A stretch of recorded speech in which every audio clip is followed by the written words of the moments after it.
Good evening, folks, and welcome to our official AMA podcast by the official art community. This is Fortunate coming at you. We are now sitting on November 23rd, which means that it is our 23rd podcast here with you all. We're very excited to be here with you again. And I'm going to pass the floor over to our wonderful founder, our very diligent friend, Mr. Atlas. The floor is yours, sir. Thank you for the introduction, Mr. Fortunate. And thank you all for being here this evening with us. This is the podcast number 23 here at ARK. I am Atlas. We've got some great updates for you this evening. I know that a lot of folks are anticipating Friday's final public round. This is the third and final. We're all looking forward to it. It's fair play, first come, first serve. 800 NFTs available, one per wallet.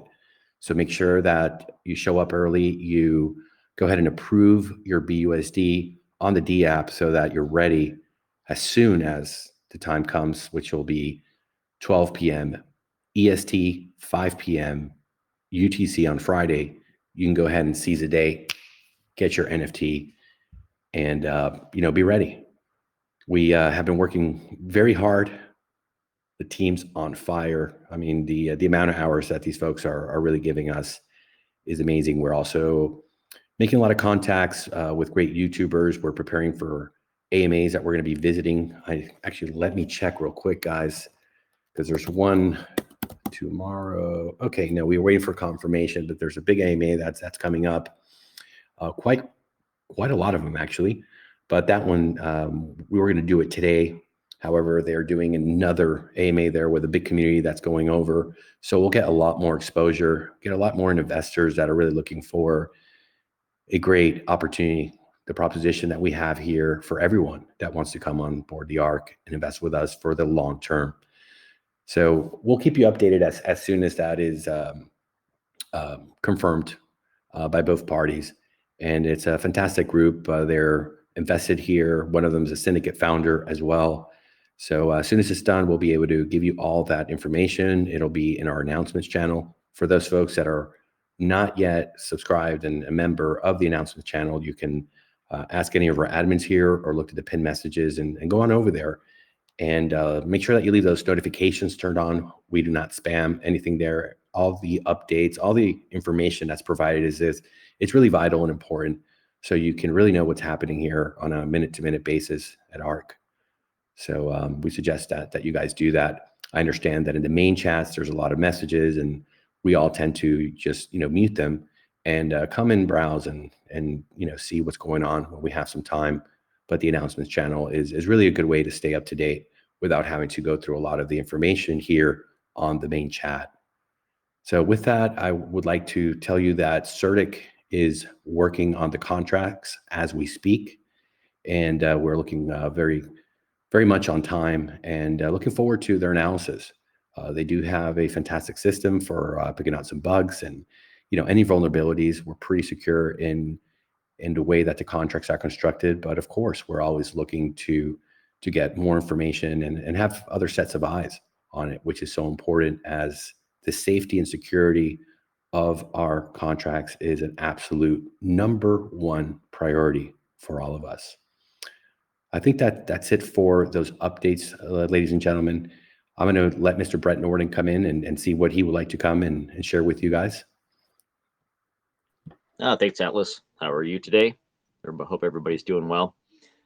Yeah, a really busy day today with the devs, putting some finishing touches on our back end and talking about our launch plans. And I've been working on some marketing plans and how we can get all of our marketing tools in your hands, and specifically ones that will help you generate more referrals, both out in the field and also online. So yeah, we're moving forward as fast as we possibly can, getting prepared for our launch date and having those marketing materials as ready as we can be, so that we have a lot of excitement and things happening around the launch. And we keep that forward momentum that we have.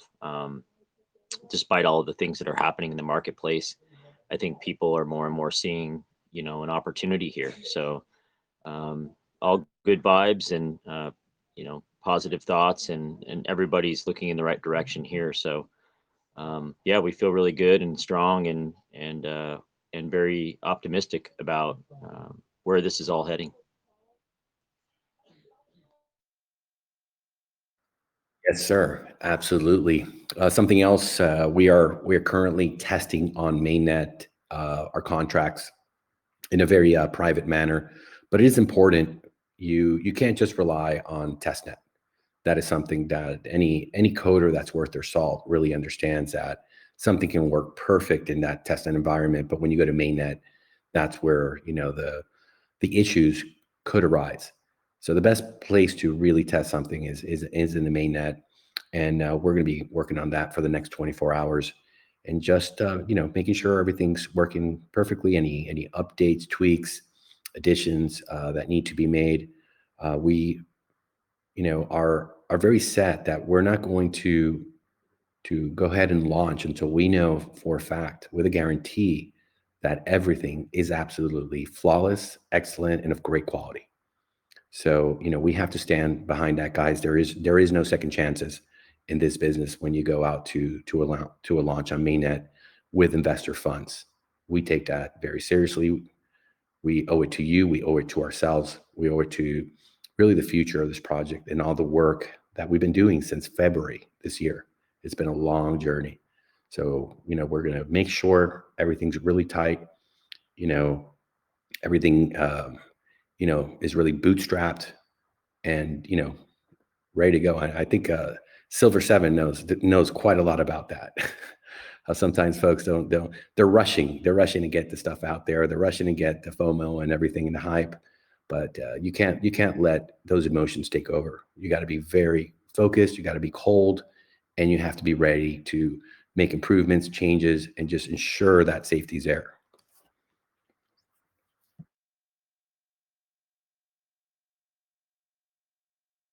Do you have any comments on that, Silver 7?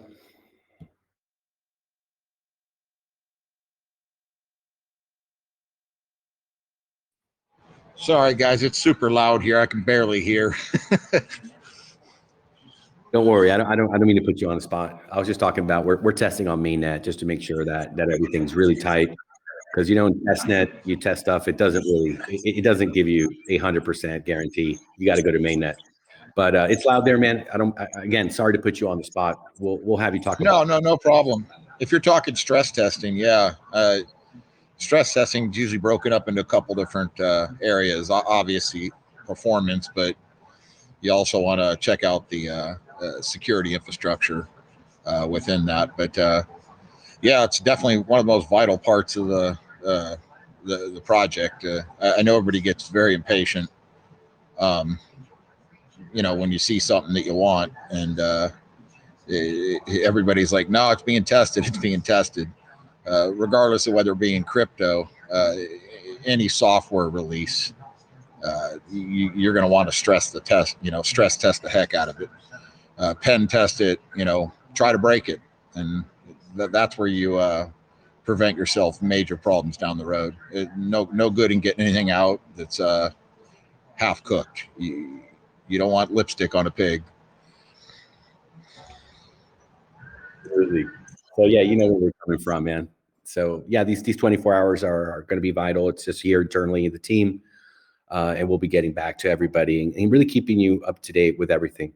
Transparency is absolutely important to us, and we believe that all of you deserve to know really what's going on. And part of why we're here every night and we're doing these podcasts, and this is just part of our culture, how we do business. And happy to inform you. We got Mr. Z in the house. How are you, sir? How you feeling? Hope your hand's doing much better, my friend. Hey, everybody. The hand's doing well. Older where I'm at, so put the healing on full blast. The healing's good. Everything's pretty optimistic, and I got a bunch of news to kind of share with you folks.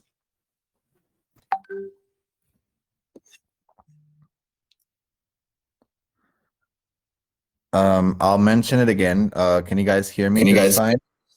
Yes, I can hear you. Can you hear me? Yeah, I can hear just fine. Okay. Whenever there's like a gap of like a second or so, I have to just double check to make sure the matrix is not glitching me again. Okay. Okay. I was asking to give Good me to 30 see you, seconds Z.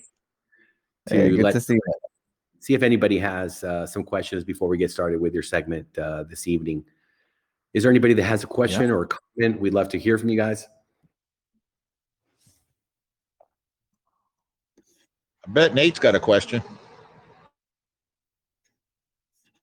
Yeah, I'm in and out, but basically, yeah, earlier it was mentioned the using the security and education. I think that's very, very important, extremely important to emphasize for the community and to show that you're an authority and that you want to protect people while they grow, while they invest. And so that's very vital for sure. I am unclear though about the dust attack comment earlier, where I think S23 regarding you can avoid. I don't know how that's avoidable. I thought they just dust and try to track you. Could that be touched on briefly? Like, can you avoid that? I mean, they just send it to you, don't they? And then try to track you, right? You can avoid the danger by not interacting with it, like knowing about it and just ignoring it. Or if it becomes a very big problem, then you can create a new wallet and transfer your assets there, which is a drag, but it's definitely a way, because like the older your wallet gets, the more of that dust you gather. And not many people realize this. You have to check your wallet. You have to go on BSC scan and check your wallet, and then you will be surprised of the tokens that you will find there. A next educational piece is going to be the way that you can actually go on BSC and deactivate, revoke the permissions to certain tokens. Like even if you did buy them in the past or whatever, like you can revoke one by one certain tokens and coins permissions to have any interaction with your wallet, and you can do that on the blockchain. That's one of the pieces that's going to be coming. Um, for now, like if you realize that you have dust, you just don't touch it. And also, like in the first piece that it's I put in the system as a command, as it says, like there are two or three other things. Like one very basic thing about the wallets is that nobody uses a password. So, like when you approve a transaction, your wallet actually can ask you for a password, and that's a very good security measure. Although it seems so simple or whatever, it's not simple at all. Like it's very important that you approve those transactions, and every time you dial in your code or whatever, like that password, so that the transaction goes through. And also using VPNs on your mobile phone or whatever, so that helps a lot too. Like there is a whole chapter about how to protect your wallet, and we're gonna have like a very informative piece just about that. The first one was just about Yeah, dusting, and then yeah. yeah. No, that's great. That's really great. Sounds comprehensive. I was just wondering, on the Tusk point, yeah, you can't do anything. You just leave it there. My understanding. Yeah, you could check on the BSC scan the Yeah, extent of that yeah, as it collects. it's a general problem, like acquiring those addresses just because of the openness of the blockchain. Okay, so you can acquire these addresses in random from any project. Like you can find a ton of addresses and you can dust them at will, and nobody's going to stop you. You cannot stop that. That's one of the problems of the system as it is now. And I don't know if there will be a solution in the future. That's probably a very interesting conversation that Z could weigh in. Uh, about some improvements that are coming in the privacy security of the blockchain that we talked the other day about. But for the time being, if you're being dusted, like it's 99% sure that you are already. You just never ever interact with it. You don't touch it. You don't do anything with it, and there is no danger while it's there. But to be on the safe side, you can go ahead and check these permissions for interaction with these tokens and take that extra step, which will be the second chapter of the wallet protection piece I'm going to introduce. Yeah, and it'd be great. I'm always trying to learn about this beyond the base of understanding because you could never be too careful on this. And also antivirus software, tools like what's recommended because I actually literally got another one on top of what I have. And I noticed certain things that were discovered, like, and then they started scanning even more deeply. I can go into names, but I'm just saying it's wow. There's so many levels, and I'm Well, sure Silver, you know, knows way more. uh, the chapter of antivirus software is like another big conversation, right? Like the uh, you And could safely. anti-keyloggers too, and like for your camera safety, all that. Yeah, it's insane how much you you would want to you could cover. you could say that the antivirus companies are crooks too, in a way. you know, first of all, like all those false positives and all those like it's like if you want to download the torrent, right, and it's like a legit one, something that's distributed free or whatever, your antivirus may say that's a virus or that's a danger and it's going to cut you off without it. Like some software is actually cut you off without asking you from communicating. Like they see the like the keywords like a torrent and this and that, and then they just prohibit you from communicating or doing what you want to do. It's a funny game with antivirus software companies. Some of them, it was discovered that they actually violated privacy and sold customer data. It is a crazy world we live in, right? So you're paying for security, and you are having the spy, and you install him like in your phone or PC yourself, and you're paying on top of it, right? So yeah, you gotta be careful Well, if which your antivirus software. software is made in China or from the China, maybe from another government, I then I maybe I there's think yeah.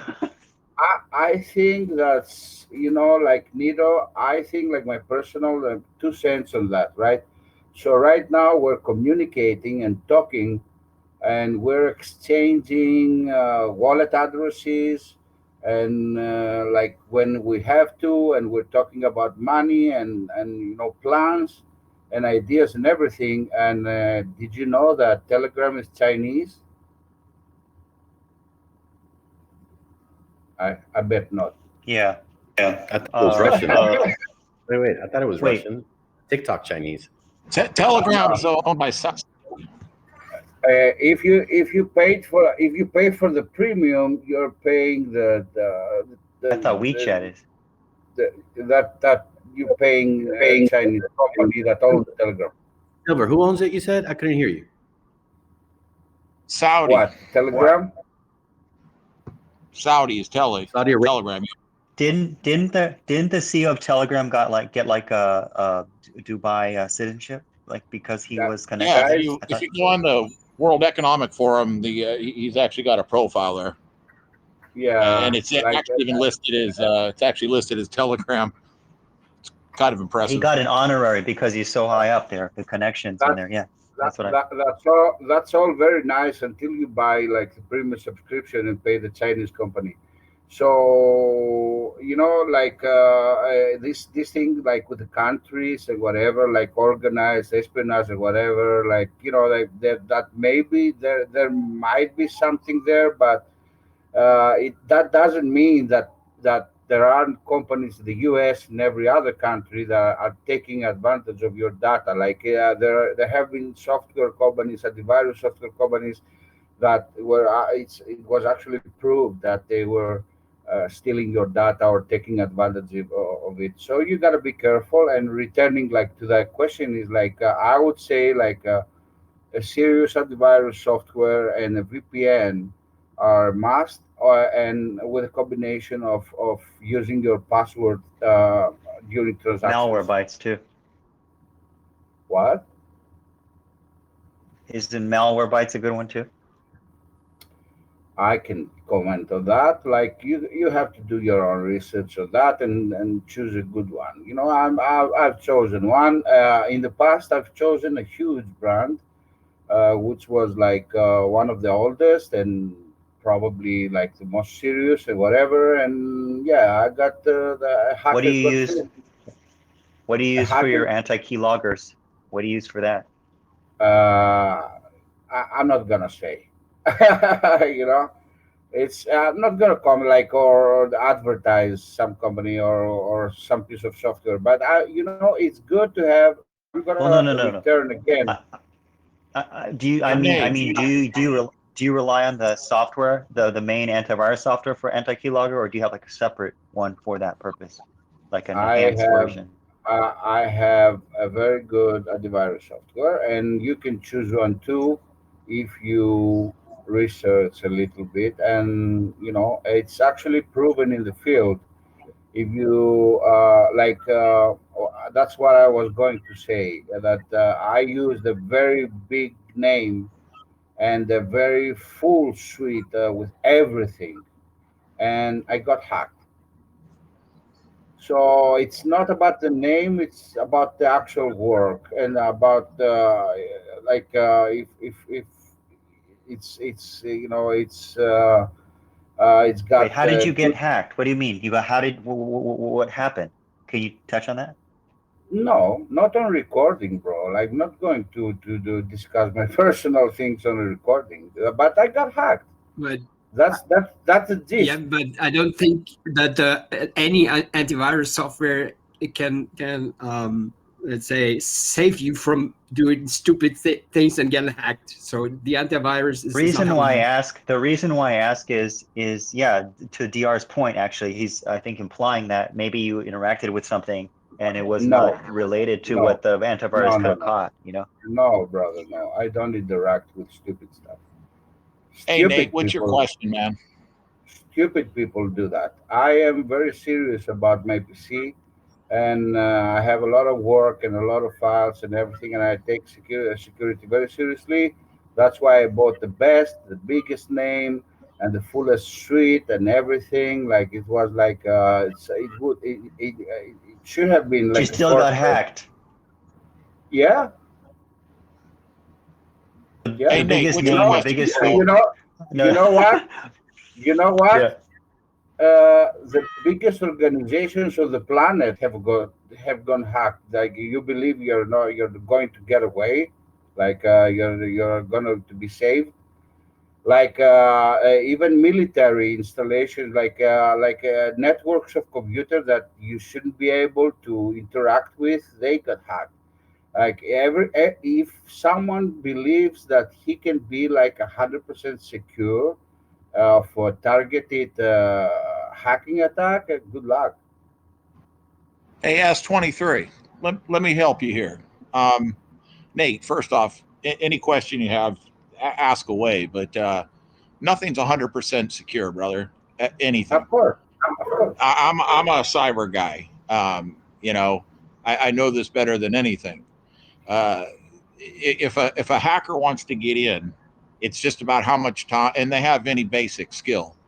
It's how much time do you want to put into it. Yes, More that's what I'm more saying. skilled hacker, the more skilled hacker will retain his own proprietary. They're called 0 days. So just because you have antivirus software, anti-malware, high memory scraper, you know, VPN, you could have a whole array of things on there. If your machine is running and it's connected to the internet, your MAC address is connected to an IP address that puts you out there in the world. And if you have any ports that are open that are exposed through a firewall to that internet, it doesn't matter what you're running on that box. The fact is you're running a code that if there is any form of chunking vulnerability, whatever type of hack that's exposed there, a 0-day is not a published entity. What I mean by published entity, when I think it was S23, when we was talking about software on an antivirus, what those are signature checkers. The way that an application speaks on a network, the way that it sends data, that makes a signature on the network. That's how they catch that. And that's also, too, how things pop up that look fake, that he mentioned as false positives.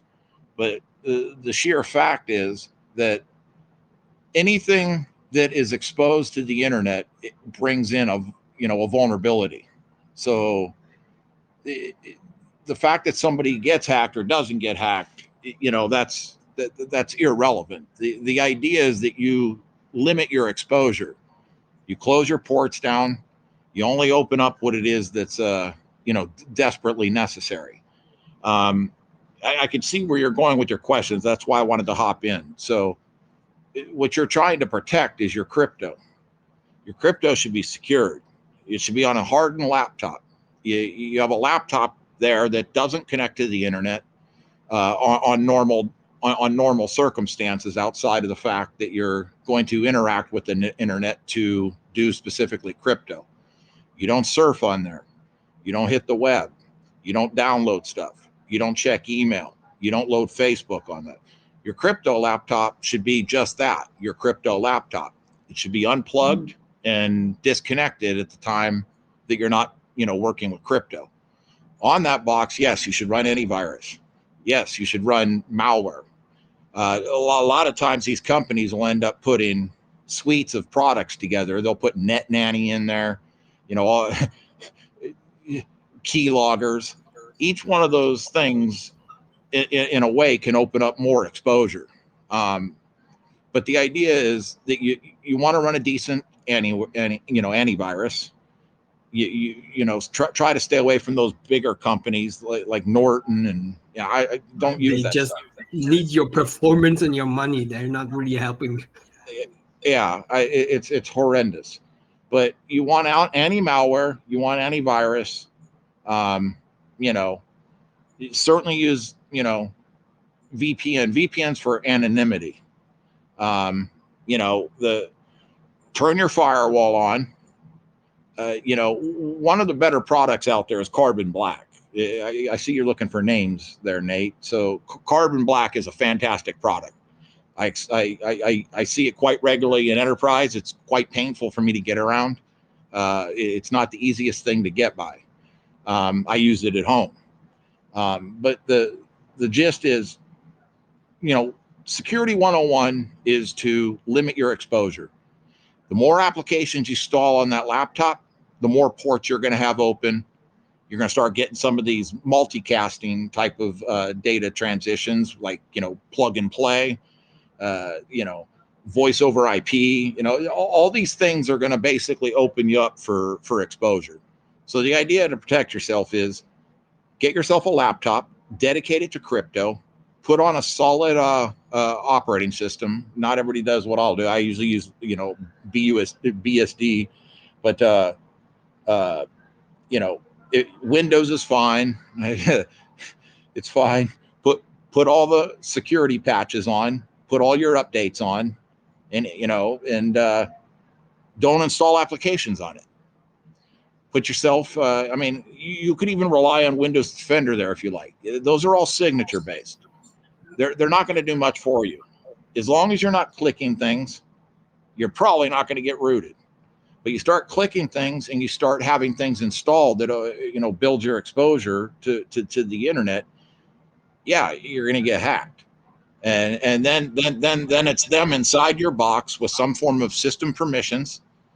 When you're talking keyloggers, when I root a box, when I pwn a box and I'm sitting in that box, generally it's because they have vulnerable software in there, and I've been able to exploit some type of chunking memory, and those services are usually running above administrator permissions on that machine, system permissions. So if I have system permissions in that box, it doesn't matter what software you run in there, because I'm going to scrape your memory and I'm going to be able to pull all your passwords out of there. Most of them will be in clear text. And at that point, it's me at that point trying to figure out how I'm going to get into your crypto wallet. Because with root permissions inside that box, it's going to be very quickly for me to discern that, you have a crypto wallet in there. So that's why I always tell people that on top of that, what you ought to do is have offline storage of your encryption keys. That has to do with a cold wallet, a hardware wallet, a seed signer for Bitcoin. But the gist is, if you use a hardware wallet, those keys are inside your hardware, and it's offline until you plug it in through the USB port. But they're still on that hardware. Your wallet doesn't have it. Your Web3 providers don't have that. The internet connection in the middle doesn't have that. It's on your hardware wallet. And when you disconnect, there's nothing that can be compromised. Another feature of something like a ledger, I'd recommend Ledger over like Trezor. Trezor decides to play with the AOPP, which is, I don't want to get into just don't use Trezor. Ledger has at least stood tall and hasn't participated in the centralized schemes that a certain group of people out there or bankers are trying to take control of crypto. That Ledger has buttons on it that you actually have to click to say, yes, this is the address I want to send to. Yes, this is the amount I want to send to. And yes, this is it. I approve this. You've got to go through, 4, 5, 6 clicks on that to get that thing through. So if somebody does root your machine and they do get access to your crypto wallet, it doesn't matter. They don't have access to the crypto because the crypto is actually on the chain and your keys are actually in the wallet. That wallet now, the internet, your box, the routers and switches in between here and where it demarks over at the end side where your hosted server is for the crypto, the front end web server, where you go into their web, the Web3 technology. None of those can get a hold of your key. So I've said a lot. To simplify it, install a box, put on, and I'm pretty paranoid. So like every 6 months, I refresh my laptop. I'll wipe it out and then reinstall it again. Minimally 6 months. But you get a fresh laptop, fresh install of Windows or Linux or Mac or whatever it is that you're using. Make sure all the security updates are on it. Be a good idea to have antivirus just in case. What antivirus is going to catch is script kiddies. I can bypass that antivirus so friggin' easily, it's not even funny. But it's still a good thing to have because the majority of the people out there aren't myself, aren't people on my team, aren't other hackers, whether they're white hat or black hat. But antivirus, malware protection, absolutely wise to have your firewall turned up. Use a VPN for anonymity, and don't install applications on that box. And make sure the updates are continually done. I do updates manually. I don't like automated updates. There's other hacks I can do to manipulate that. I'll check the internet. I'll see that there's updates. I'll research the updates. I'll see if people are having problems with that new code. See if there's any security issues. See if there's any performance issues. At that point, I'll then install the updates. I'll reboot the machine. I'll come up on the new code so it's in memory, and you connect to your wallet. If it's MetaMask, you have a fat, juicy password, something you can easily remember. Make it 14 characters long.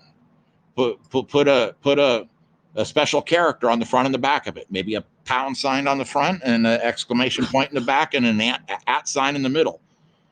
Make it your kid's name. They say try not to make it something, but I'd rather have somebody use something that's not going to be able to be cracked, even if it has a normal name that's associated to you, like your dog's name or something. Make it something you can remember and then break it up with special characters. That's going to be very hard for somebody to break. You do that, and you have that in conjunction with a hardware wallet, you're going to be a very hard individual to break into. And if you do get broken into, you're going to be even a very much harder person to be able to steal their crypto because of the offline hardware wallet. So, like I said a lot.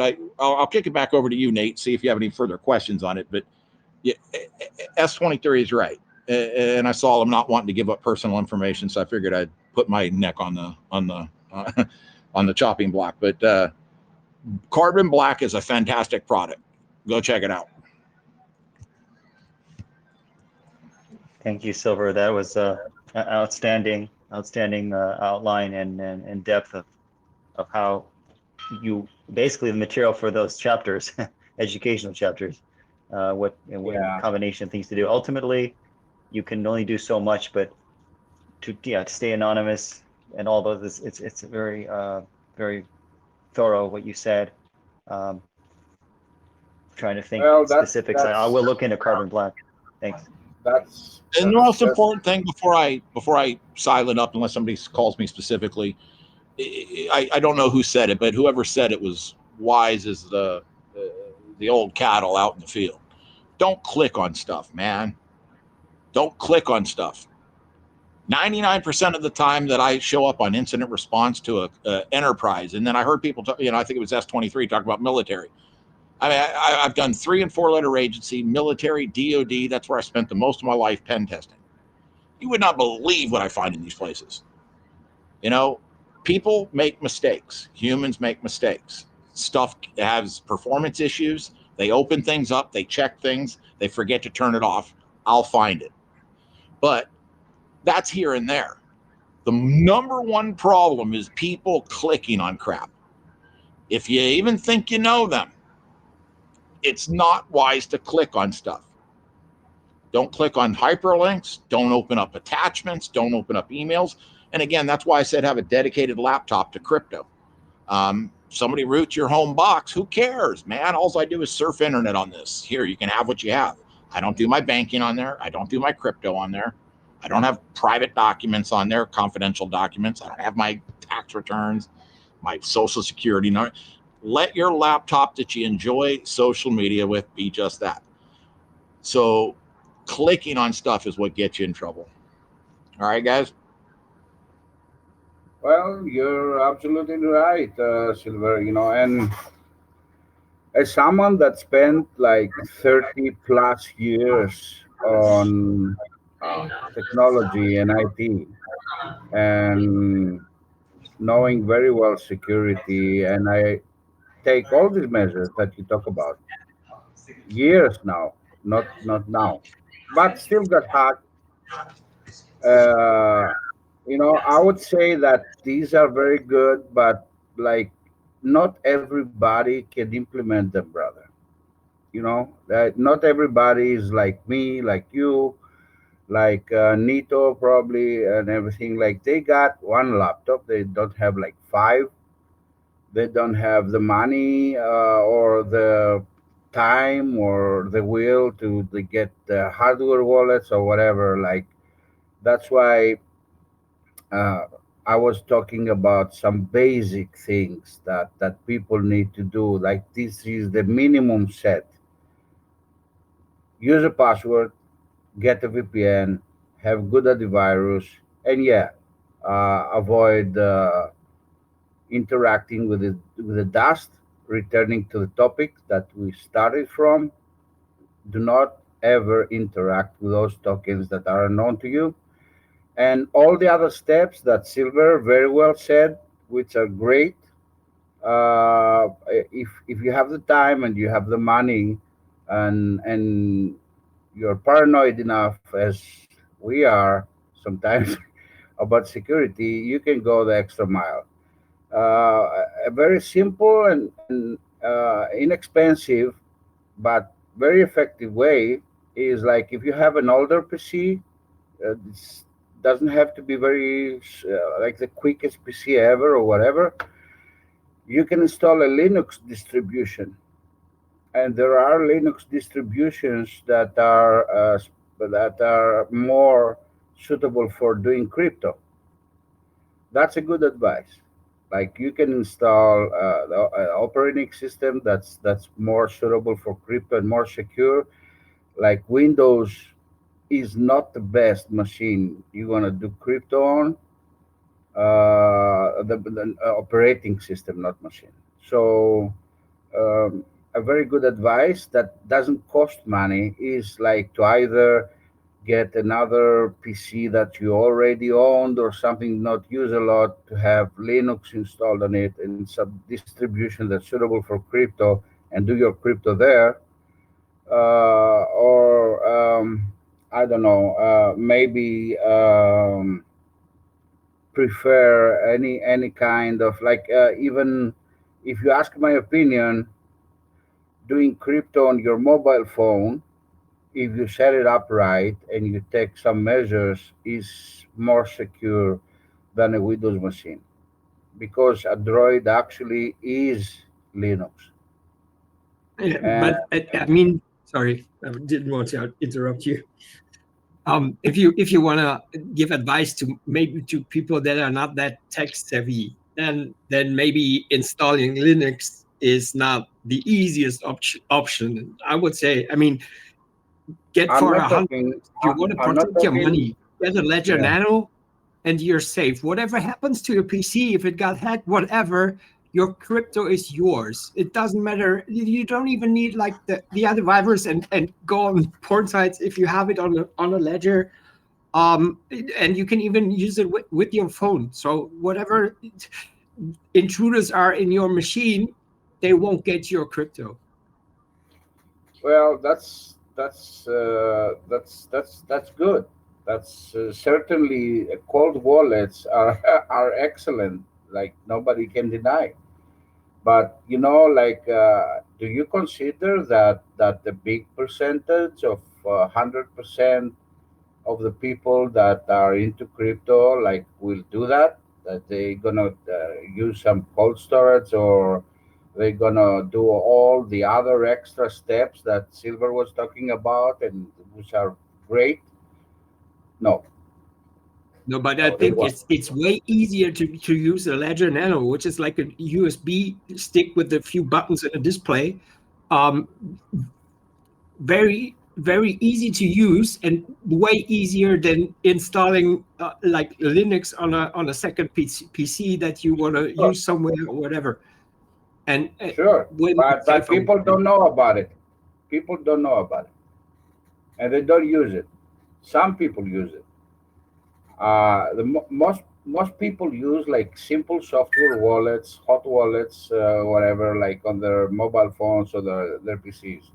And later on, like we can get into that more advanced security. And I would uh, invite Silver to actually give us a good piece, a good chunk of knowledge of that, like writing. Maybe it's gonna be in three pieces and like more and more advanced, level one, level two, whatever. But like right now, for people that are new to crypto or they don't have like the knowledge or the money or whatever to get into some cold wallet or get all these security measures, there are simple things, basic things that they need to know, and they don't know them, Dr. Marcel.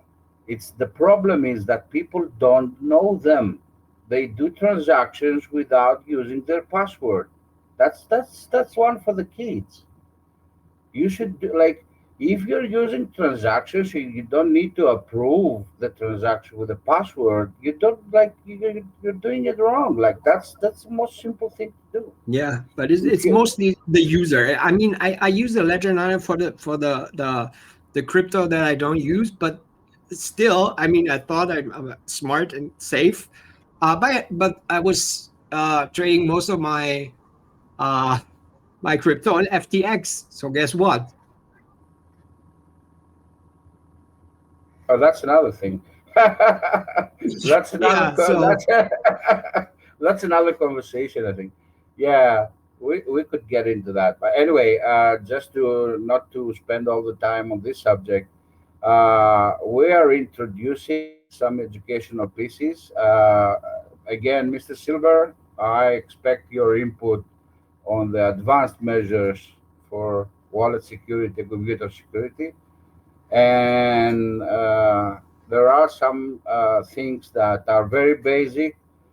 Some of us may laugh with the others that don't know them or don't use them, but we shouldn't.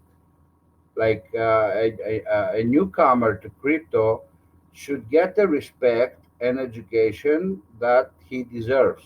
Until he knows better, we can protect him by teaching him the basics, at least.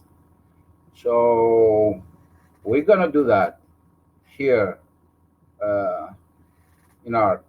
We're gonna try and educate people as good as we can because we strongly believe that education is key.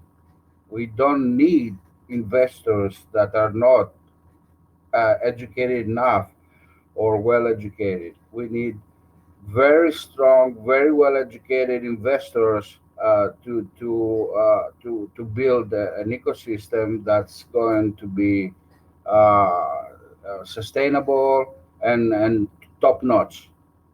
So we're gonna keep introducing those pieces of informationals, and maybe just suggestion.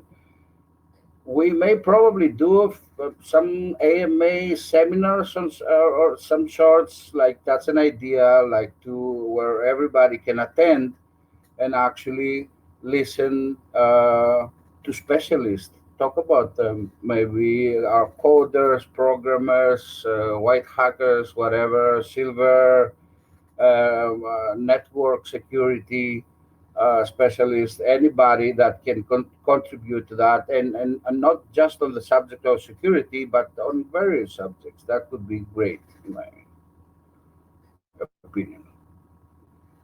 That's it.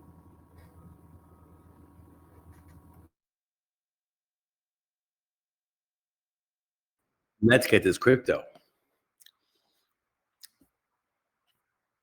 Are there any other questions in relation to ARK before we go to the Z segment for this evening?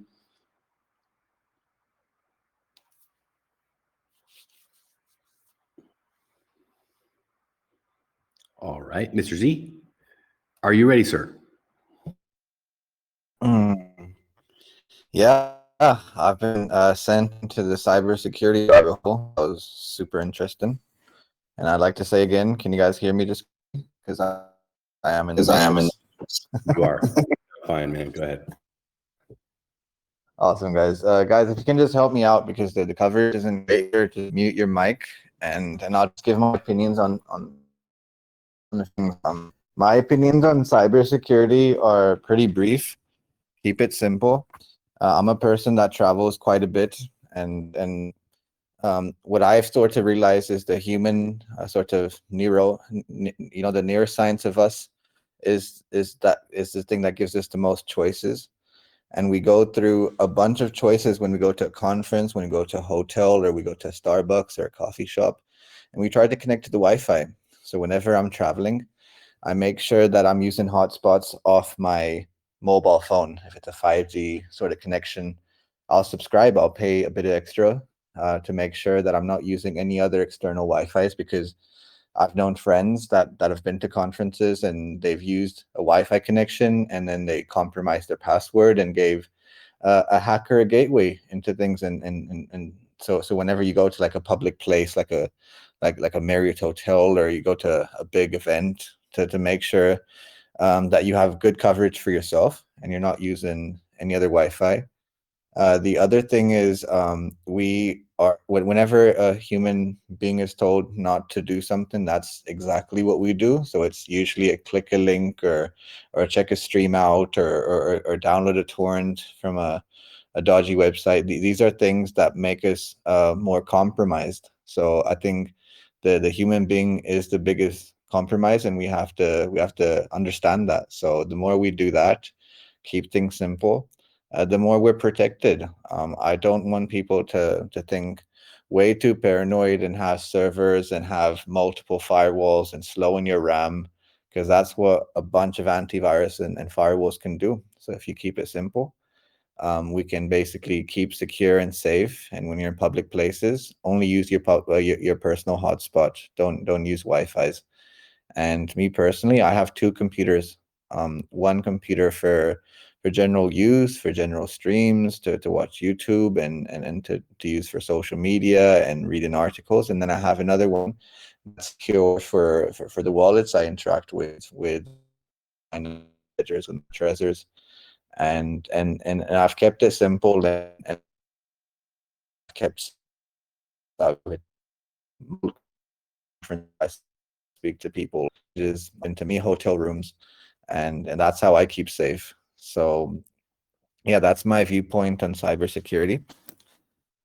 And thus far, Atlas, is my voice clear, or am I cutting out? You were clear. You got a little bit into the matrix, but maybe like 4 or 5 seconds. But overall, you were Okay. fine. Okay. We'll let you know. I'll send you a message if not. Yeah, just DM me. So yeah, so no, I appreciate Silver, and that's the reason we have these open discussions, because I've created quite a few crypto discussions and Discord groups and even Telegrams, where when we sort of get onto a topic, and we always within our group we always have an expert that sort of worked in the industry for decades upon decades, and or has been recently working for a firewall company or something. And so security is a very important thing. So yeah, so my sort of answer to security is keep it very simple. Don't click spam links. If something's too good to be true, it could be a stream, it could be a claim of 10 ETH or something, or you won a prize from the king of Nigeria, just don't click that link, and don't fall into that temptation of Wi-Fi and rewards. So yeah, so that's the one. Oh, excuse me. Please finish. I had an idea as well. Go for Neto. Go on. Yeah, yeah. I think this could help also for ARK holders. So firstly, I would like to say that the environment in these daily ROI dApps create a greater value proposition in the branding of ARK for the purpose of saying to take profit early, short term, medium term, long term. Emphasizing that will be very powerful, in my opinion, especially what's going on with people doing adjustments, etc. And and so I would love for us to emphasize that. And I know it's a new thing, a new way of thinking, but it's very good for Bear. If you insist on which you will, we will launch in Bear and onward, building during this time and pulling. You're like DCing out. It's like you're scaling out. On the average, it's good. It's a great thing, especially with ROI first few months, let's say. But the idea suggestion would have been for ARK, the vault holders, if their wallet is compromised, and it would be good. It would be there's an idea that was mentioned before. I'm just kind of adopting it for ARK to potentially allow them to change their wallet and maybe have some fee for associated with that, or administrative thing needed to offset the hassle of doing that. Would you guys be willing to do that to allow people if they have this issue because you can't transfer, or is it just a matter of transferring the NFT? Is that like in the form holding the vault in the form of an NFT, or what do you guys see as possible with that in mind?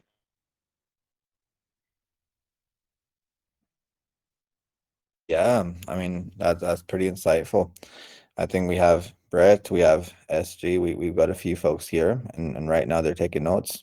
So appreciate your proposal there, man. We'll sincerely look into it. Any more opinions before I go into DeFi news? Let's get this I, crypto. yes, let's get the crypto.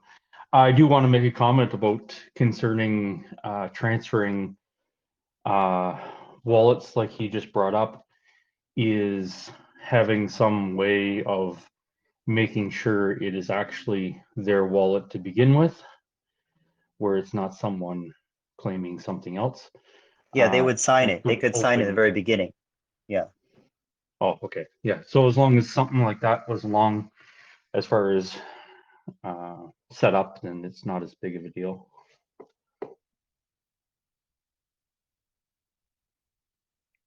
Awesome. Pretty insightful. I keep learning. Every time I'm here, I learn something new. So I appreciate you guys. But yeah, I'm gonna get into DeFi news now. Thank you, Chris, for your comments there. Neto, as usual. And today I just want to go into DeFi Llama a little bit, because there's we've been talking about yield a little bit, and I think I'll start talking more about yields and sort of, APIs and borrowings before I start going into detail. So yeah, Lido, MakerDAO, and JustLend still have the highest total value locked. Lido still holds one of the highest APYs, and so does Curve. And yeah, so we talked a little bit about Aave the other day, and Aave kind of won my vote today. They just so I'll read the article sort of to you as a headline. So Aave proposes governance changes after failed 60 million short attack. So an individual on Aave basically tried to short short his his collateral by $60 million, and fortunately for Ave's terms, he failed and actually lost $1.6 million. So yeah, the individual got wrecked trying to short and open a position that big. So yeah, so Aave made a statement on this, and they go. So I'm going to read the quotes, and we can have comments on this. But they say, over the past week, the user associated with Hamburg opened a short position on Curve using USDC as collateral. At its peak, the user was shorting 92 million units of Curve at 60 million price. The attempt of short Curve to short Curve on Aave has been successful, and the user has lost $10 million USD from the liquidation.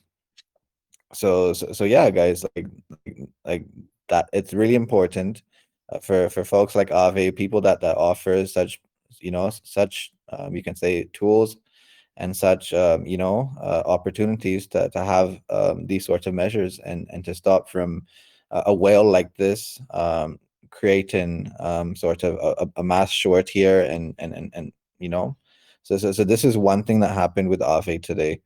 And they made an announcement, and they froze the person's wallet, so further damage couldn't be done. And so that's the news on Aave. The next thing I want to go into is OKX, because I think the discussion has been a lot about sort of like decentralized exchanges and what their reserves really classify for. I think what's really going on is a big adaptation of, you can say, liquidity pools versus order books. So in the traditional finance world of things, when their buy gets put in, someone's selling, and the order gets matched on the spread, and then that's how the transaction happens. In DeFi terms, in crypto terms, we hold on to liquidity pools, and that's why it's really important for us to understand reserves a little bit. So OKX took the opportunity today to basically so this is the headline: OKX releases proof of reserve page along with instructions on how to self-audit its reserves. So what OKX have actually done is they've created two standards of transparency on their platform. So the first option is basically you can see the current reserves and liabilities on their top cryptocurrencies. So it's Bitcoin, Ethereum, and USDT. And then they have a second option where you can view your like tokens and match that with their reserves to see that if you're trying to put a transaction through, that it would succeed. And basically, so it's a way of reading liquidity pools, which is really interesting. So their quote here is, "Our new proof of reserve page and self-audit feature gives users the ability to verify that their assets are 100% backed. Third-party audits are also being conducted to provide an additional reassurance. On top of this, we believe that a far greater degree of transparency needs to be brought to our industry to allow us to build back stronger after the recent events." So this was a big move by OKX. I've personally interacted with OKX on NFT projects and a few tokens, and so far it's been smooth. But for them, as a centralized exchange, to be taking these sorts of steps is really good for the community, because we need transparency. Like when we're in DeFi, we can go into the contract and we can look at the activities that take place. We can look at whales holding reserves. We can see all sorts of things, and so this is pretty interesting from OKX. So that's one thing that I want to cover. The other thing I want to kind of work on is CBDC again. I think it's I mean, we can take opinions and for and against CBDCs, but it's interesting how these things are developing a little bit. So we talked about India a little bit, and then we went into Brazil's sort of strict supply of tokens in their CBDC proposals. And today, the Bank of Japan, BOJ, is to trial digital yen with 3 mega banks. So they came out with a statement this week that they are in the testing phase of working out. And even this, I mean, the CBDCs have to also go and understand liquidity pools and move away from the order book model. So what they're doing is they're working with their top 3 major banks and doing a lot of pilot testing before they release their product. I feel just like anything, you have to audit your product, you have to put it through testnet, and then you have to take a sample of let's say 10 to 20,000 users and basically see if they sort of have any sort of defaults in their settings or if things come as errors.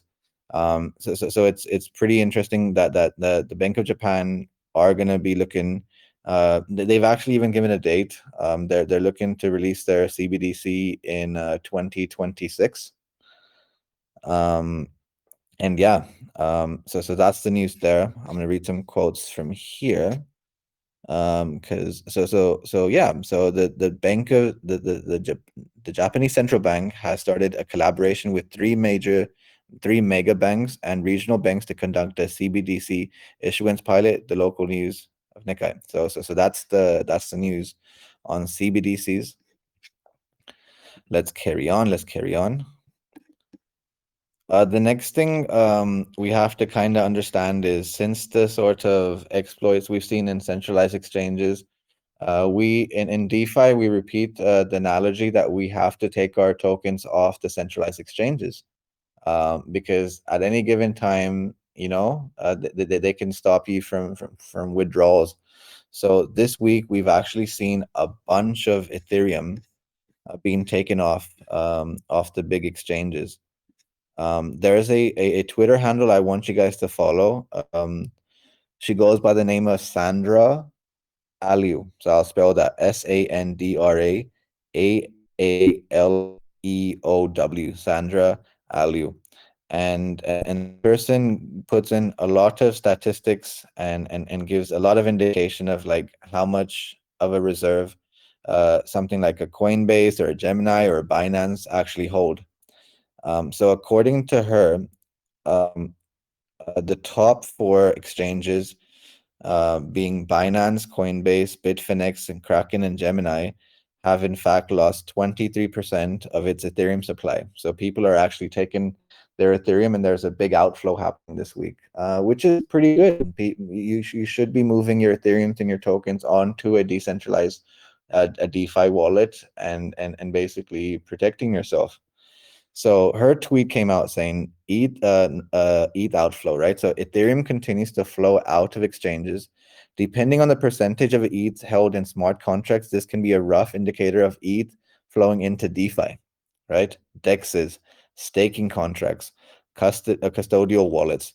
So to me, this is a big win for DeFi, and I'll ask you guys on your further sort of opinions on that. So Ethereum is outflowing, and there's a further quote from Nansen Exchange.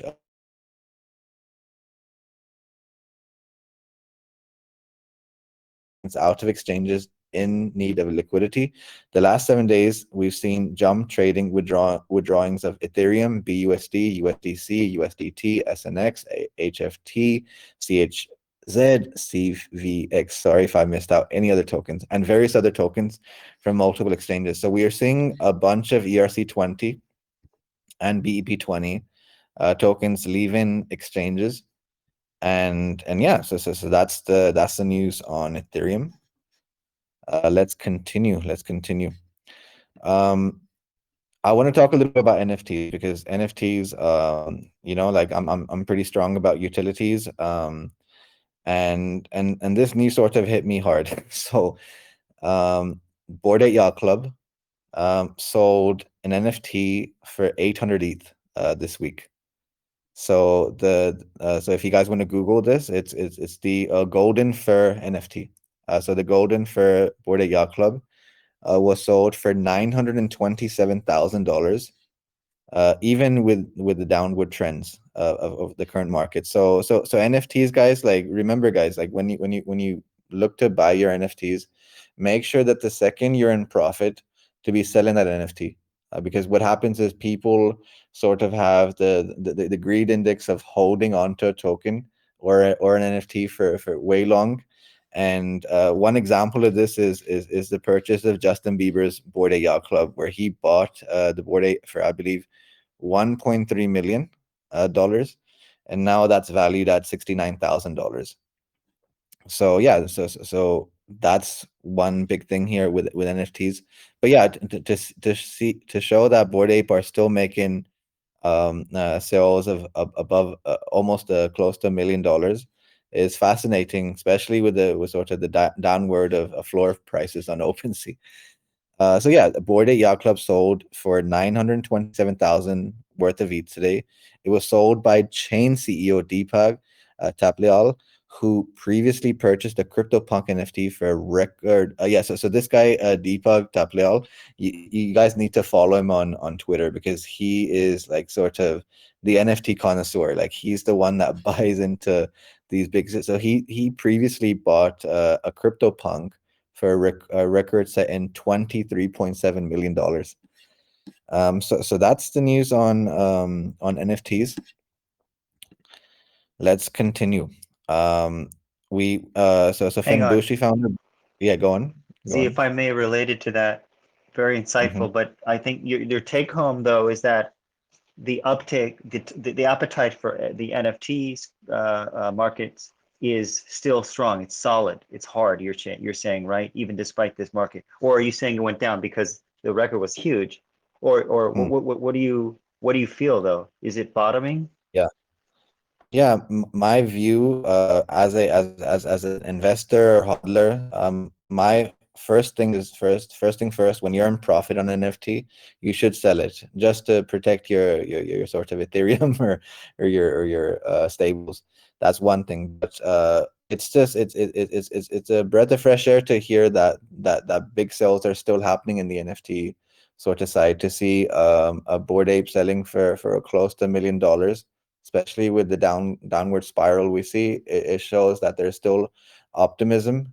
And the other thing Bored Ape are starting to start to do, I think, after land sales, is I think they're starting to move a little bit into utility, because it's so that's my opinion thus far. I hope I'm not giving a mixed reaction there. So yeah, so we saw $1 million NFT get sold on Bored Apes, sort of OpenSea. But yeah, protect yourself always, especially in the NFT market currently. Any more opinions, Nato, before I go to the next article? I'm not familiar to in deep in that space, but yeah, I mean it's all relative to what they think it's going to be worth at peak, like you said. I mean, the record was what 18M, so yeah, they think that it could be another 10x in the run up. So that's what they're doing. It's all relative to what they can afford. I'm just wondering about the volume of the sale. Would you is it picking up? I guess there's more metrics to dig in if you cared to do so, or you probably have, but not shared yet. But yeah, it is a data point. I just don't know if it reflects recovery or yeah, it's great. It's great to see that it's possible. People do win the lottery still too, you know? Yeah, one thing I want to do maybe in the next day or so, I'll spend a day just doing some research, but I want to like look into OpenSea and what's the other one? Magic Eden, because a bunch of volume is starting to enter here. I think people are, as we say, buying the dip on NFTs, and I want to go into the statistics, and I want to see what the ranks are. I want to see what the floor prices are, and maybe we can look into the top 10 NFTs, and we can further look into uh, if any of these sorts of top 10 NFTs actually are considering having some utility, because we talked about utility quite a bit yesterday. So, so we'll definitely look into that. Let's go to the next thing now. So basically, Boshin loses $42 million in stablecoin, Bitcoin, Ethereum to hackers. So Boshin is a Chinese venture capitalist firm, and they lost a wallet worth $42 million worth of crypto as a result of a theft from his personal wallet. So it's the same thing, guys. Like when we talk about security, to make sure that you store your like if you have reserves above $10,000, make sure that you have a cold wallet where you store it. And if you are using a wallet like MetaMask or something, use a separate computer, a separate browser, protect yourself. So here, Boshin, if you want to go to his Twitter, he gives the complete statistics. So he goes a total of $42 million dollars worth of crypto assets, including $38 million in USDC, were stolen from my personal wallet ending in 894 in the early morning of November the 10th. The stolen assets are personal funds and do not affect Finbushi's related entity. So he's so it's nothing to do with the venture capitalist firm, but the individual himself. And yeah, so he goes, the incident has been reported to local law enforcement, FBI lawyers, both have been involved. So he's further go research and I want to know more. I want to know, and I might go into like a bit of Block Explorer if his wallet address is here somewhere. I'll go into wallet addresses just to see exactly what the hacker did. So that's pretty interesting. That Would you say, Z, that it might have been better to separate the size of the wallets because it becomes such a huge target if you had to have those assets on absolutely. a single wallet? Because, for example, what is it, the bank? They have the rankings, right? So you could see, I mean, those are the clear targets, right? Absolutely. Like if you have, let's say, as I said, above $10,000 and we're talking here millions, right? That these folks hold. It's always important to diversify in your wallets, cold and hard, and have multiple wallets. I personally have 20 wallets that I sort of diversify in. Maybe it's just my paranoia, and I could do it in 5 or 6 wallets, but I make sure that everything is diversified. If one goes down, at least I have the other 19 to basically to close off from. So yeah, so I personally use with my sort of like stable reserves, I'll use cold wallets. And now the individual sort of Silver talked about Trezor a little bit. I'll double think my Trezor wallet, but I do use Nano. But yeah, it is important to diversify and have multiple wallets and have a separator. And the interesting thing is the FTX hacker is doing exactly that with Ethereum right now, because Ethereum price is falling, and he's been doing two things. He's been transferring into USDT, and the other thing is he's separating them into like I think up till now he's done 45 wallets that he separated the Ethereum in. So yeah, I agree with you, Neto, that you should separate your funds into multiple amounts of wallets, cold and hot. Do you want to talk anything further on that?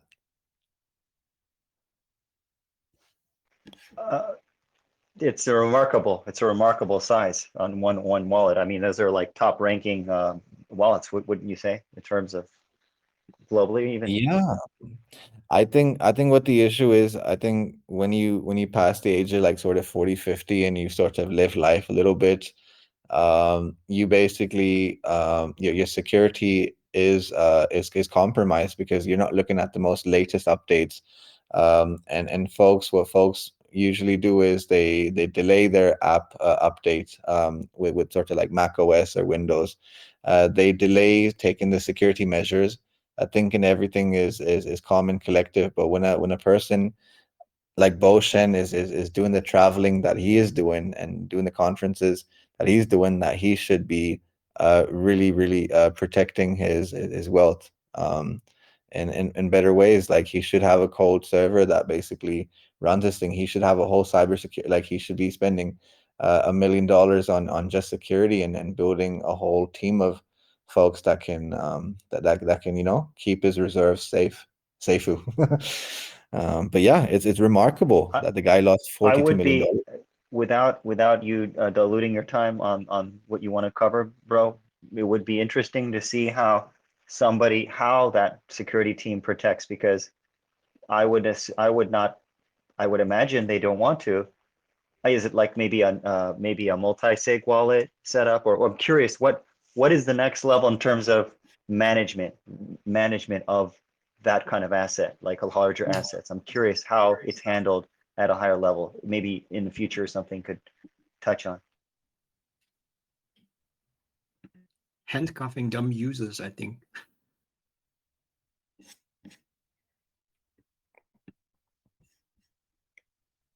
Yeah, I lost you guys there a little bit. But yeah, like what so Neto pointed out, what can be the sort of safe passage, especially when you have that amount in one wallet. And yeah, we can seriously look into this and take precautionary measures to make sure it doesn't happen to nobody. But as I said, like down to it, it's the human psychology that compromises us. I feel maybe this individual was trying to watch a stream, or he's watching his favorite TV show, or he used a Wi-Fi connection. Whatever he did, he basically allowed for a person to maybe install an extension to his Chrome or his Brave browser or his Mozilla Firefox, and that sort of script allowed the hacker to basically find out his password, and via his password find out security keys and stuff. Because I've seen that happen Or maybe, multiple times. or maybe he had a team which was supposed to protect him, but he had a software for remote access, remote accessing his system. And so he could have used that way as a vulnerability, which, it's very and had maybe left it open, and that was exposed, remotely accessing the Absolutely. system with his remote team, virtual team or army. That didn't help him, Yeah. right? But yeah, we have some more information. So according to securities specialist, the investor was using a non-custodial trust wallet, right? Uh, so yeah, he was using a trust wallet. Pretty interesting. Yeah, I'm gonna go into a deeper dive into this as we go further. But yeah, that's the news there. And that basically concludes my sort of news topics today. I think we've had an open discussion with cybersecurity, and we're starting to work a little bit on the Discord side of things. And I think we should have a roundtable discussion on a bunch of these things every night when it comes to cybersecurity. So us and the team Akash, if he's here. Basically, we're going to be working on making the Discord more interactive, where we can have these open discussions. And the great thing with Discord is you have apps that you can sort of add into, so we can actually watch YouTube videos together and all together, everyone together, or we can play poker together, or we can play chess and all these games. And whilst we are playing these games, we have these open discussions. It's something that me and Atlas used to do quite a bit late at night. So yeah, we're gonna have much more interaction. We're gonna have much more updates when it comes to news, when it comes to because I think an organized sort of discussion with mass education on big things like cybersecurity, and basically how to protect ourselves, and not just protect our sort of hardware and software, but also protect our tokens, our sort of the way we invest, the way we allow greed to get the best of us at times, and hold on to it and diamond hand on projects, to realize that when you enter this place, Atlas and the team have made this real clear to claim and pay yourself. And I don't think folks have paid themselves enough in the last year or so. Some people have been up 100K, 200K, and I've had personal friends that were actually $500,000 and up. And when I used to tell them, we're hitting tops, please take some profits, they diamond handed those projects, and now they're down to 50K on such wallets. So yeah, we need to make sure that we have open discussions on all these things: cybersecurity, the way we invest, the way we that we dive into projects, and the deeper we go into these rabbit holes, the more we sort of come out and protect ourselves as investors, as users of these sort of like amazing computers that we have, like Windows. I personally, I think this was 2 years ago, I had a panic attack one night, and I must have disconnected. I had two Windows computers and a laptop. And I think I told Atlas about this one day, where basically I disconnected my computers, and basically removed all the wallets and sort of everything off it. And then I went to the Mac store and bought a desktop Mac computer and a few MacBooks, just to protect myself. And since then, it's been a journey where I feel relaxed, and that my sort of wallets are in cold storage, that I'm not clicking on a hyperlink that's claiming me any Ethereum rewards, or if anything's too good to be true, to not click into it. And I think that's the way we have to do. We have to keep it plain and simple. I think what folks do sometimes, they get too annoyed, and they subscribe to multiple firewalls and multiple antiviruses, and instead of having like a few sort of nano ledgers, they have many more solutions. So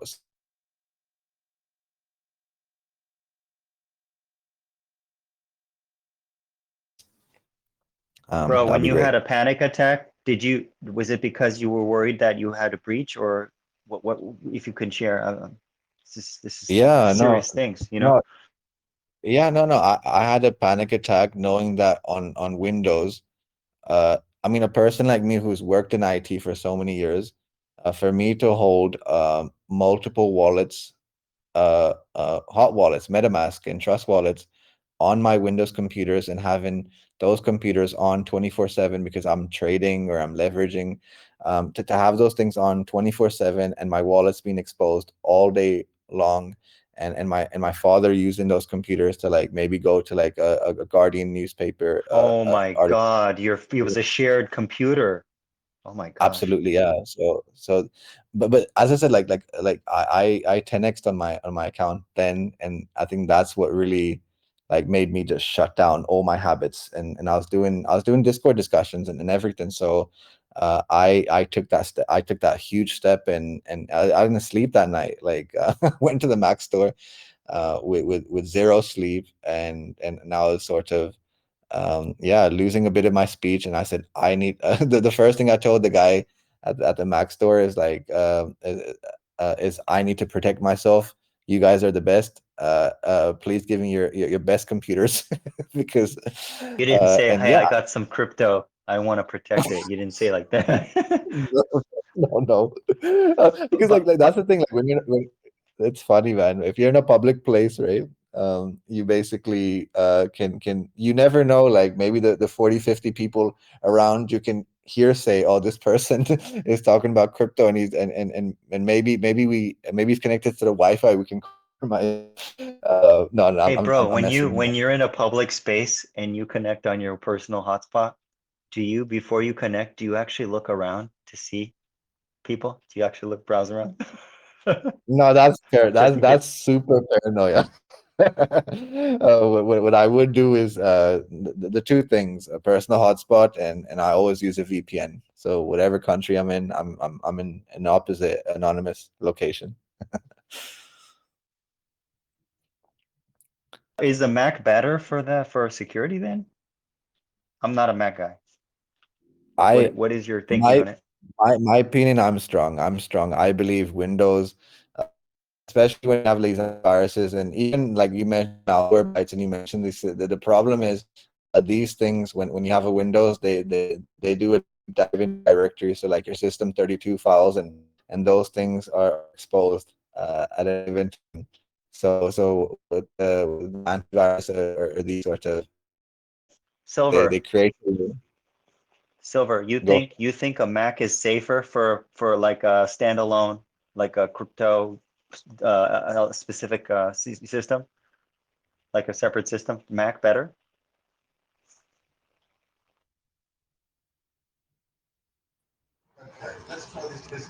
Generally, it's built on OS X. It's a BSD platform.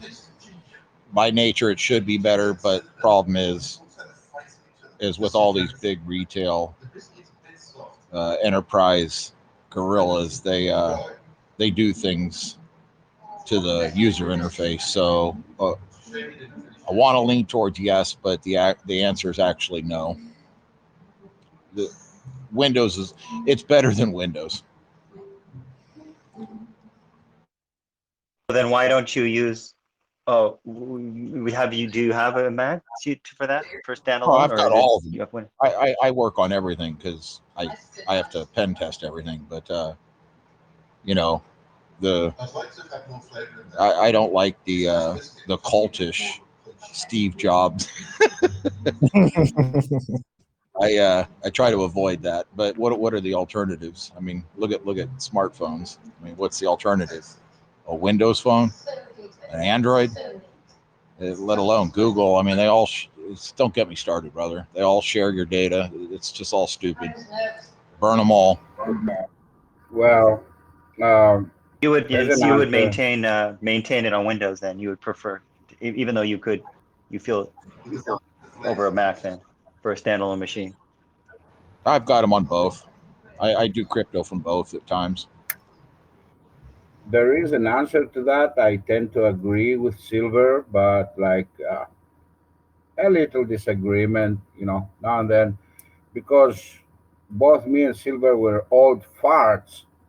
So when I started programming, I started with a mainframe, a Pertec, and it was Cobalt. based Pertec, and it was based on Unix. So while Linux distributions, I was trained on Unix, which is like if you have that training and you have to do with mainframes and all that, it's the best you can do. You can choose, right? So Unix is 100% safe, like the real Unix. So later on, Unix, because it's a difficult operating system. It's not for everybody, and it's serious, very serious about security. Then some people made Linux out of it. So Linux is Unix in a lighter version. What Apple did is build its own version of Unix. So while macOS is not per se Linux, it is Unix, so it is much better than any Windows machine. in that respect. And I actually have a very good friend of mine who works uh, on security for NATO. No, he's not working anymore. Like he retired just recently, and his method of security, because like this is a guy that can find you in any place of the planet and can penetrate whatever you have on your systems. You can do whatever you want. He will both find you and he will both enter your computer no matter what. And what he does for his security is actually having two iMacs. One is permanently offline with all the important stuff, and one is the one he uses to be online. But definitely Apple.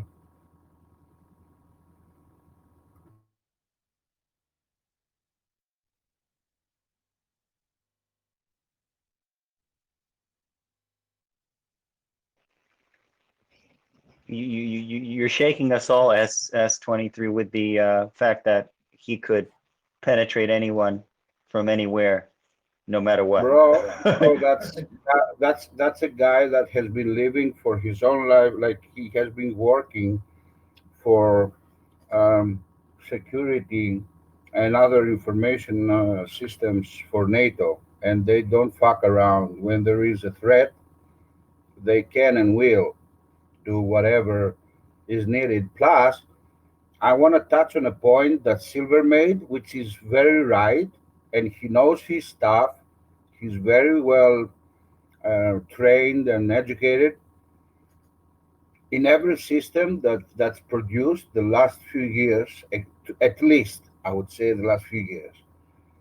There are built-in abilities for the authorities, for the governments or whatever, in a very, very extreme situation to take control of your system. Like if you have your iPhone, if you have your Android phone or whatever, if need be, in like it's not a movie scenario or something like that, but there are inbuilt routines. There is software to take control of your device and do a number of stuff with it. So yeah, like if you have a smartphone, you have a kind of big brother, although he probably doesn't give a fuck. Like sorry about who you're dating or whatever, like you're discussing with your friends or something like that. But it's if it's a serious circumstance, then yeah, these devices can be controlled.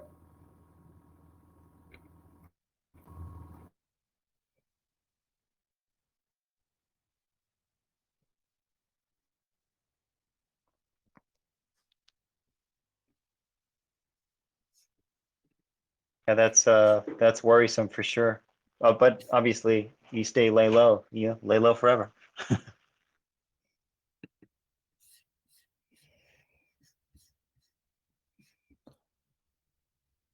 Well, my philosophy is different in that respect. No, I don't worry about anything because I have nothing to hide, right? If you are too worried, then it's probably because like you have something that's bothering you, like that's troubling you, whatever. Like if you don't have anything to hide, then there's not a problem. Like if you talk to people in China, right? It's a dictatorship over there, so they have a social score system, and you got to behave, and you gotta like your other surveillance. Actually, it's like the one country with the most cameras on the planet, right? That's China. Like everywhere you go, there's a government camera watching you.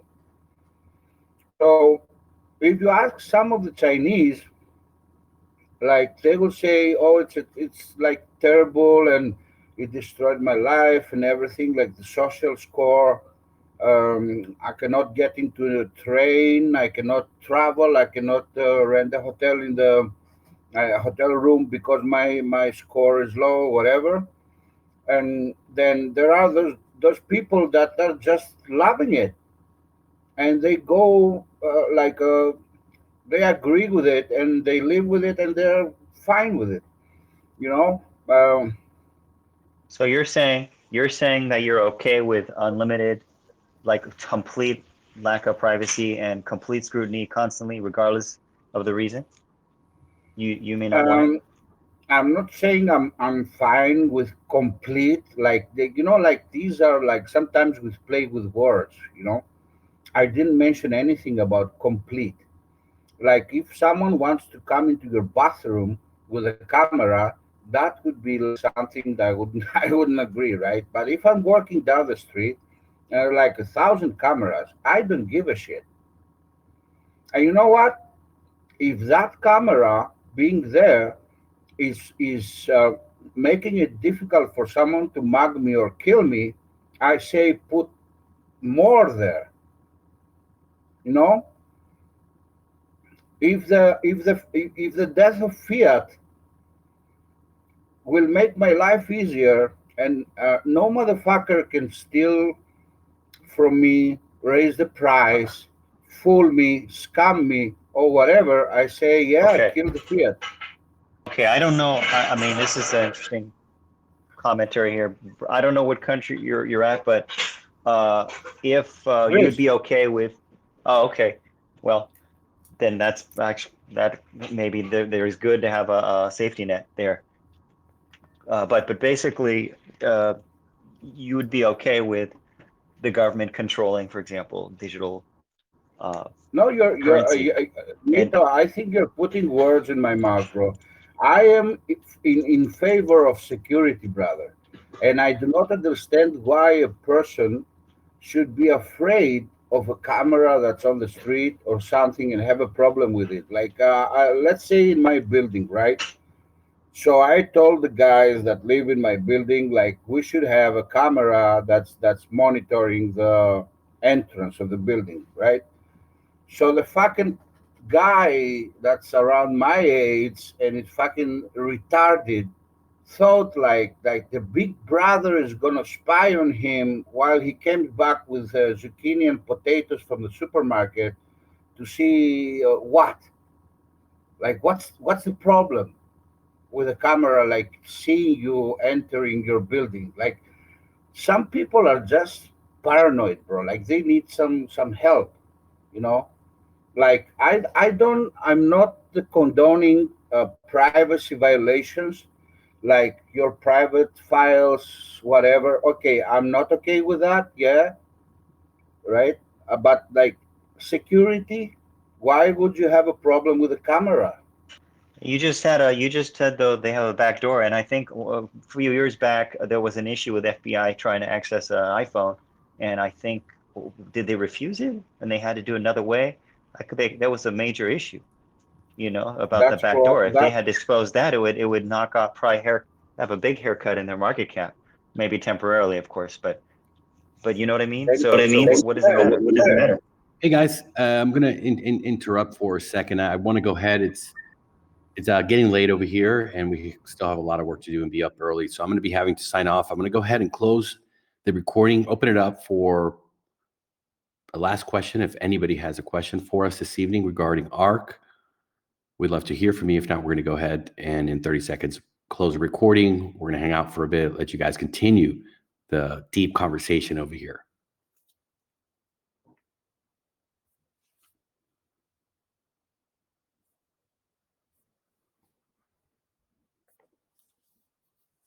All right, folks. Thank you for joining us this evening. ARK Podcast number 23. We'll be back tomorrow, same time, 6 p.m. EST, 11 p.m. UTC. Getting closer to Friday. Final round. The third public round, guys.